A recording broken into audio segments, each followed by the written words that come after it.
we don't honor our women, Essie Walter. She made the statement via her Facebook post where she talked about how women have been blamed since the days of Adam and Eve, stating that the entire world came to be because of woman, and may the land not reject us.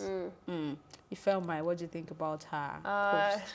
Yeah, In case you do not know, sorry to cut you, this is the woman that initially came out to accuse Pastor Biodun Fatoyibo. I think this was about 6-7 years ago. 2009. So, I mean, it's made the news. It was a big deal, but nothing really happened. That was when Pastor Biodun Fatoyibo told us that he was going to give us a robust reply, that we should wait for it. So, the robust reply never came until now, until Busola Dakolo came out to speak. So, that is the background on Essie Walters. And she's an author, of course, yeah. And I think if you're sure I said she's an actress, but I don't know. I don't see her as an actress, but I know she writes. Yeah, because when I researched, I was the author that I saw. I like to emphasize on that because sometimes people post, and if you don't have any prestige to your name or education or whatever, then people like take for granted. But authors are very researched and are vast in knowledge. So if she's saying something, I hope that Nigerians will listen. Maybe they won't take it from me or from you or whatever.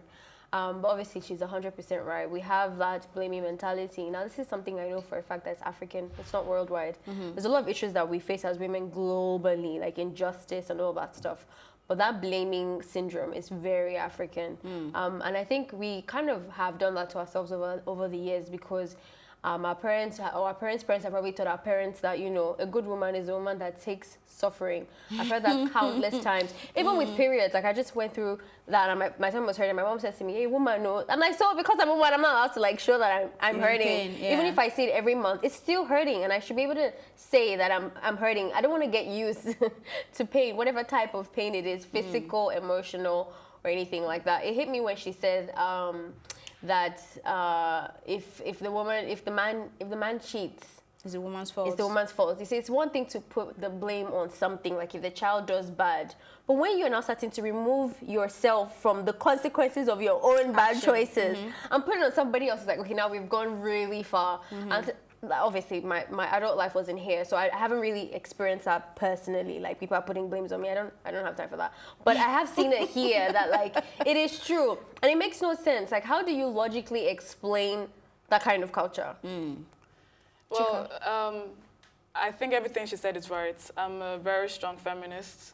Yes, so, girl. Finally, I'm a very strong feminist, and I feel like every single day being a woman is a struggle. There's always something you're being blamed for. A man is cheating on you and they're asking you, what are you not doing right? A man is raping you and they're asking you, what were you wearing? What did you do? What did you say? You went to his house. Why were you there in the first place? There's always questioning the woman. There's nobody questioning the man. Off the back of that, I saw a video on Instagram yesterday of a pastor preaching on the altar, saying when a woman says she was raped and then she tells you she went to the man's house, you don't need to take her serious. That was a pastor of a church. And that's the mentality that a lot of men have, that they keep telling you the same things. They keep asking you, why were you there? What did you do? Everything that surrounds the woman. So a man cheats on you, and you say, oh, no, don't worry, it's fine. At least he's paying your children's bills. At least you should accept that. You should be thankful. But who is blaming the man? Where are the responsibilities? Why is everything shifting to the woman? You're taking blame for things that are not even your fault. It's even crazy. Imagine the kind of character you'd be building for a man. Like, I just imagine, because sometimes men don't necessarily perpetuate this thing. They're born into that system. Sure. But imagine the kind of man you would be breathing.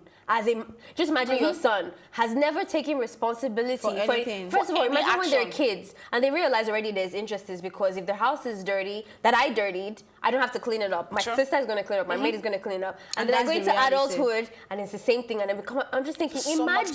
So much entitlement. There's so much entitlement on their part. Like, what do you take responsibility for?